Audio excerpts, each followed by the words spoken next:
this is gonna be the end of like today episode, cause I don't really want to be like 50 or 60 minutes of just one video.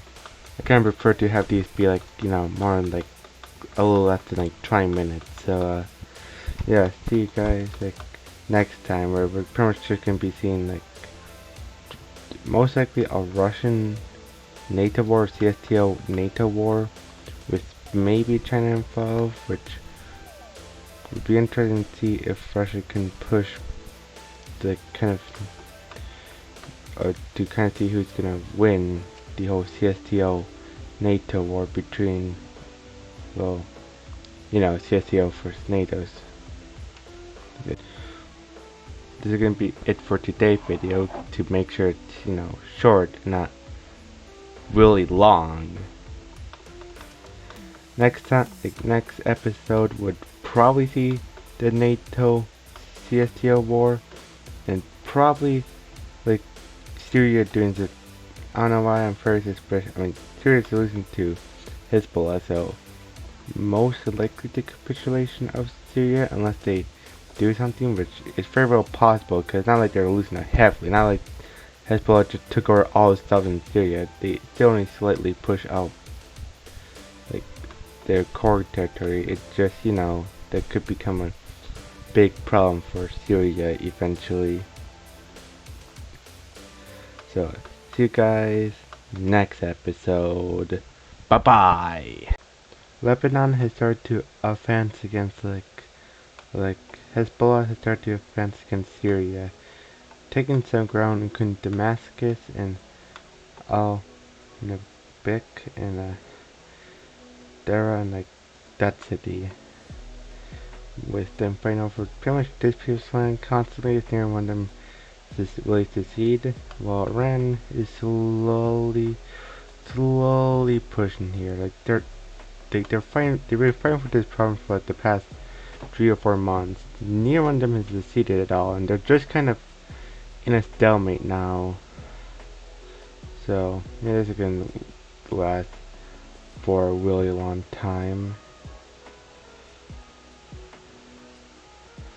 Meanwhile, when it comes to ideology, which honestly is something I can't really check out, I realize I probably should turn the sound on, but you know, last time it was on, there were just constant bombing raids for whatever reason. I don't know. It just decided, okay, bombing raids, go.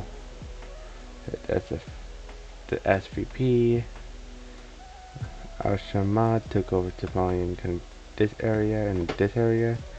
So yeah, now just back to kind of stalemate. So yeah, this is probably gonna last at least nearly forever. So let's see if this war is gonna end anytime soon, or if it's just gonna keep becoming like a constant back and forth. Oh, Syria have officially like encircled a whole lot of the Hezbollah army in like this region, which will really help, which means that they're now in low supply and as you can tell, losing more supply. So yeah, they're just kind of getting weaker and weaker, like slowly. So maybe this was part of their plan, to just allow Hezbollah to push a little bit so they could surround them, or maybe they just worked that way and they didn't mean to. Well, either way, that really helped against like fighting against, you know, Hezbollah, because now a lot of the division will get killed in this attack, or will get killed in this encirclement. I mean, there's not only 2 divisions here, so yeah, Hezbollah is most likely going to lose soon. A civil war have occurred in Italy between Italy and like kind of nationalist Italy versus Western Italy, with Syria finishing off most of the pockets in southern Syria. And overall, the ideology map is looking a little bit like this. Not a whole lot changed, but Germany have went non-aligned, which will really help with spreading of non-aligned to Europe. And the Americas actually haven't really changed, and how about Asia? Near kind of have really changed. Near Americas or Asia really changed that much. And oh, okay, North Cyprus is attacking Cyprus. So yeah, that's yeah. You better not let them join your faction because actually, actually, Turkey might not do anything. So it could be fine. Hopefully, it's fine.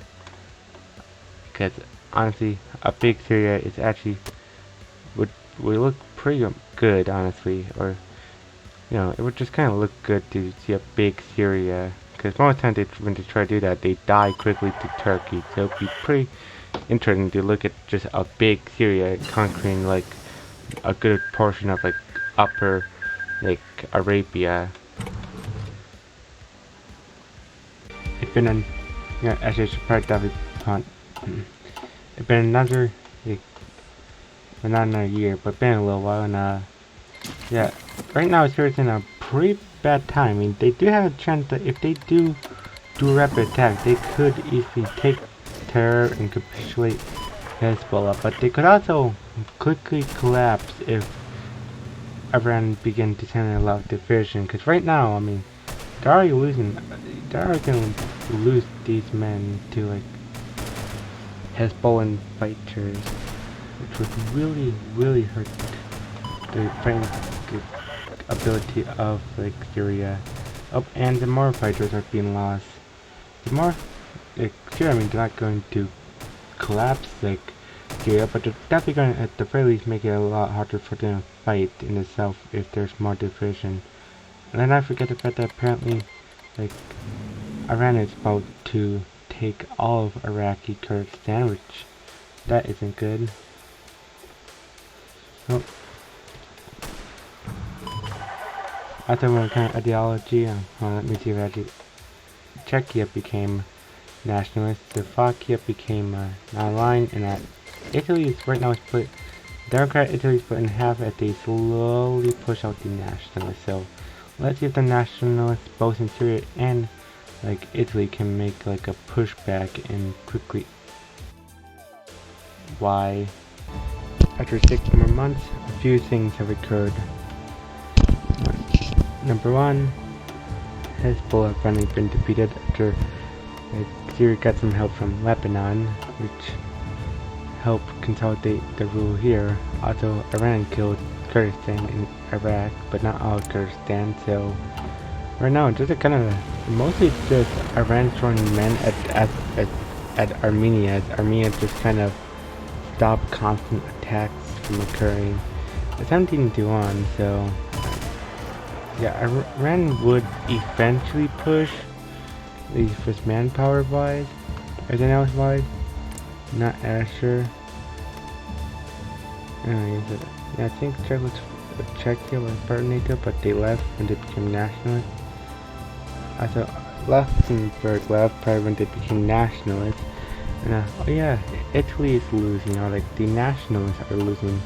They're, you know, their like Tuscany area is about, or is that Tuscany? I think it is. I don't know, like around Tuscany area. Okay, I was gonna say they're about to get surrounded, but yep, they got surrounded. So yeah, nationalism is dying in Italy, at least for right now.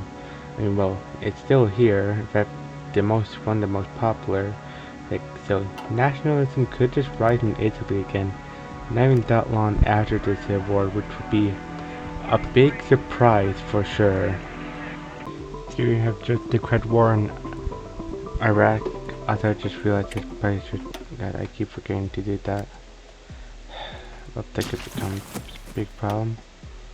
Anyways, yeah, Iraq is just, you think it'd be somewhat even, and no. Not even close. Iraq is really just breaching through the front line. I mean, like, to be honest, not that hard, not that bad, but they are definitely making pushes. Yeah, now it seems like the next attack will be around here. Which the fact that they kind of slightly encircle it, not fully, but you know, definitely not sustainable. They're already making pushes to capture more railway. Meanwhile, Italy are just gonna tell me. I mean, Democrat Italy looks like they're most likely gonna win, but you're definitely having a lot of trouble with the last remnants of like nationalist like Italy. So it's gonna take a little while. I have nope. Afghanistan still haven't done anything. Well, so we're gonna look at ideology for a little bit. Yep, there's the ideology.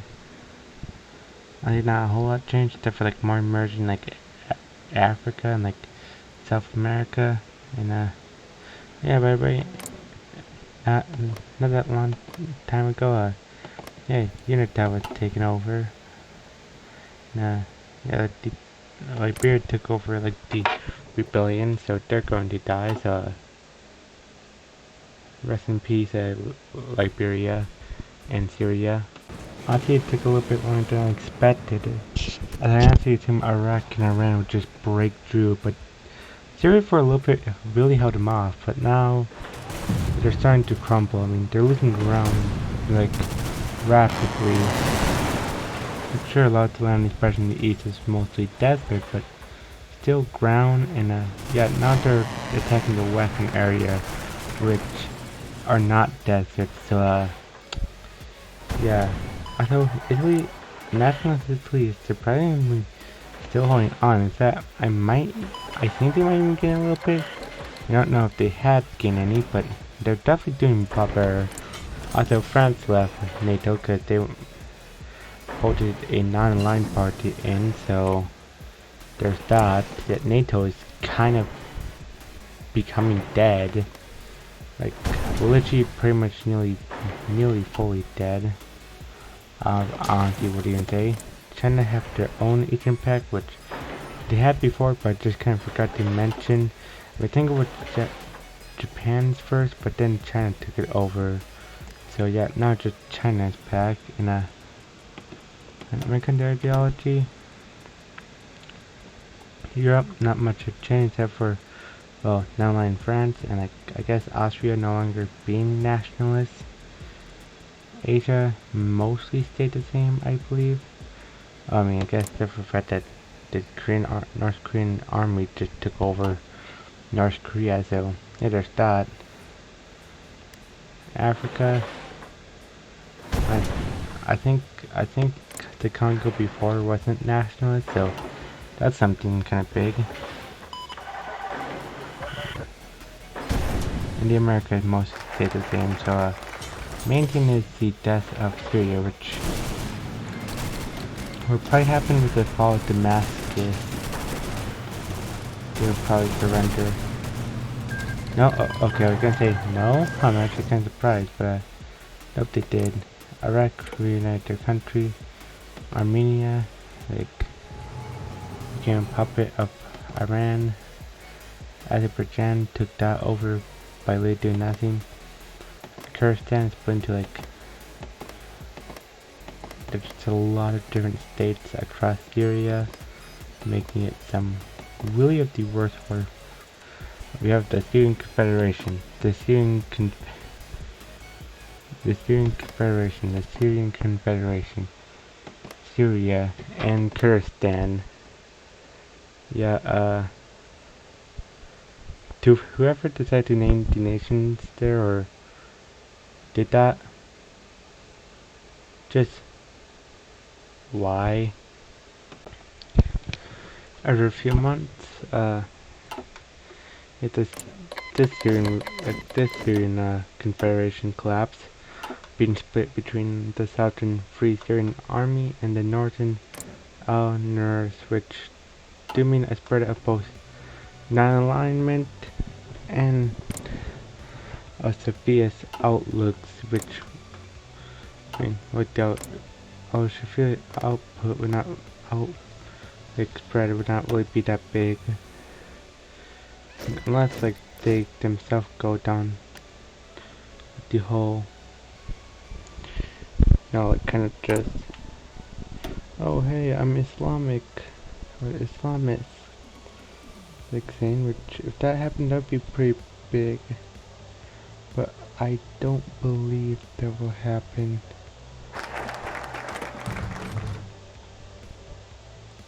I mean, I could be wrong, you know. They could find a way to do that, which, if that did happen, like I say, would be big. Also, ideology-wise, Lithuania became like emerging. So, yeah, without the condition the East being favorable, they might just, you know, try their whole like little thought experiment again. Cause you know what they say. You don't know if it worked unless you do it twice or three, or how many times it takes until it finally works.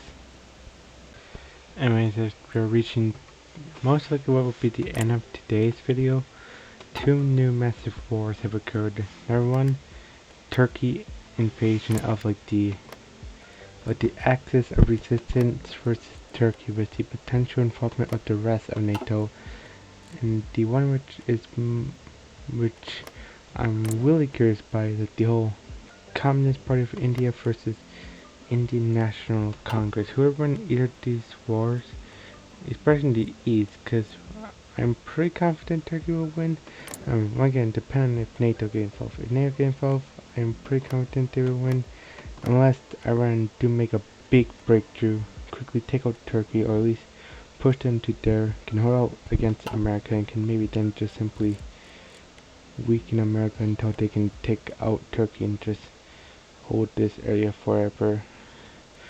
But India versus India is very balanced. Like neither one of them exactly have a large advantage. I mean, sure, let's like this one does, but I feel like, I mean, they are split into two, so India could easily like kill one of the side of India, mostly the south, and then quickly focus their troops on the north and like make a breakthrough and take out India. But who would you say for either war? Like anyone could win either war depending on the circumstance or depending on if the what the AI does. So that just would be part the end of today's video.